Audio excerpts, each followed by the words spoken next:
틱톡이 중국 공산당에 협력하고 있다. 프로톤메일 보안 전문가는 틱톡이 중국 공산당과 협력하고 있다고 밝혔습니다. 프로톤메일은 보안을 최우선으로 여기는 메일 서비스 기업으로 스위스 법원이 허가하지 않으면 외국 정부의 개인정보를 넘기지 않는 중립적인 기업이죠. 미국과 무관한 이 기업이 틱톡에 대해 문제를 제기했습니다. 개인정보를 과도하게 수집하고 중국 공산당에 제공하고 있다고 말이죠. 틱톡의 모회사 바이트댄스는 즉각 반발했습니다. 틱톡의 사용자 정보는 미국 버지니아주에 저장하고 백업 서버는 싱가포르에 있다. 미국인들의 정보를 중국으로 보낸다는 의혹을 반박한 것이죠. 하지만 미국은 2017년에 통과된 중국 국가정보법을 근거로 틱톡이 개인정보를 중국 공산당에 보낸다고 주장했습니다. 중국 국가정보법은 중국 정부가 요구하면 중국 기업이 모은 외국인 데이터를 열람할 수 있다는 내용입니다. 이뿐 아니라 틱톡은 비디오나 사진을 업로드하면 앱을 꺼놔도 유저의 생체 데이터를 계속 수집해 비판을 받고 있죠. 미 트럼프 대통령은 7월 31일 틱톡 사용을 금지할 거라 밝혔고 내일이라도 바로 서명할 것이라 덧붙였습니다. 하지만 같은 날 마이크로소프트가 틱톡 인수를 위해 협상하고 있다고 현지 언론이 밝혔습니다.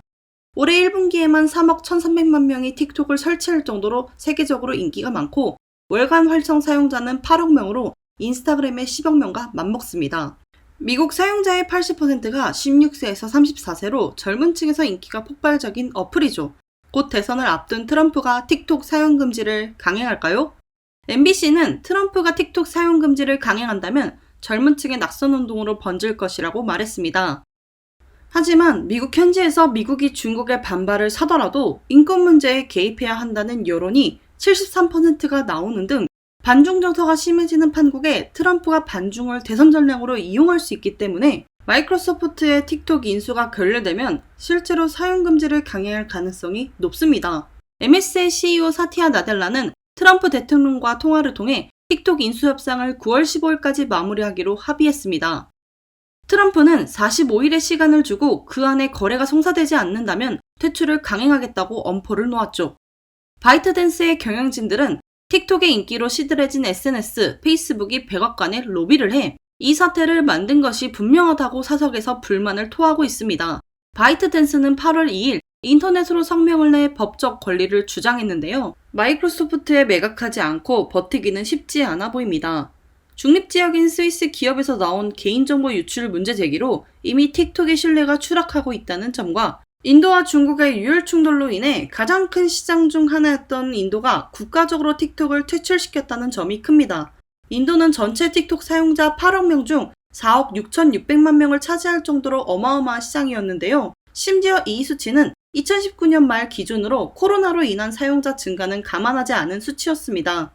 케빈 메이어 틱톡 CEO는 인도의 이 같은 결정에 개인정보를 잘 보호하겠다며 부탁하는 편지까지 보냈으나 인도는 틱톡을 퇴출할 뿐 아니라 틱톡을 흉내낸 어플 타카타까지 만들어냈죠. 미국에서의 틱톡 논란도 본사를 미국이나 영국에 두어서 이 문제를 넘어가기는 불가능해 보입니다. 중국 법에서는 중국 기업이 그 서버가 어디 있든 중국 공산당이 원하면 데이터를 제공해야 하기 때문이죠. 게다가 미국 정부 산하 외국인 투자 심의위원회가 MS와 바이트댄스 사이에 감독하면서 거래가 진행됩니다. 결국 틱톡 측은 MS에 매각하거나 쫓겨나거나 둘 중 하나인 셈입니다. 로이터는 MS가 틱톡을 전부 인수하기보다는 미국, 호주, 캐나다, 뉴질랜드의 운영권을 가져올 것이라 했는데 이미지 추락, 인도 퇴출에 호주까지 틱톡을 상대로 보안조사에 착수하는 것을 감안하면 결국 매각할 거라면 지금이 그나마 가장 값을 받을 수 있는 시기입니다. 마이크로소프트 입장에서도 이것은 기회입니다. 트럼프 정부가 충분히 압박해준 것과 인도에서의 충돌로 인해 헐값의 인기 SNS를 인수할 기회죠. MS는 링크드인이 있지만 SNS라기보다는 구직 서비스에 가깝기 때문에 틱톡은 MS가 디지털 광고 산업에 뛰어들 수 있게 해주는 매력적인 상품입니다.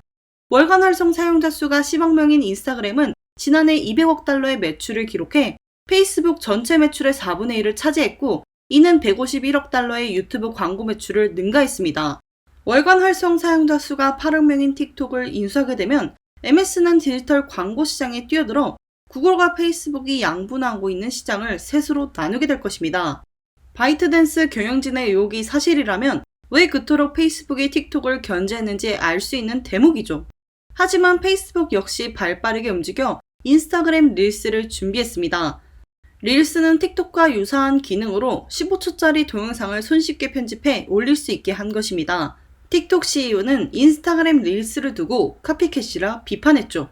하지만 한편으로는 인도도 페이스북도 손쉽게 카피할 정도로 틱톡은 쉽게 베낄 수 있는 것인가 싶기도 합니다.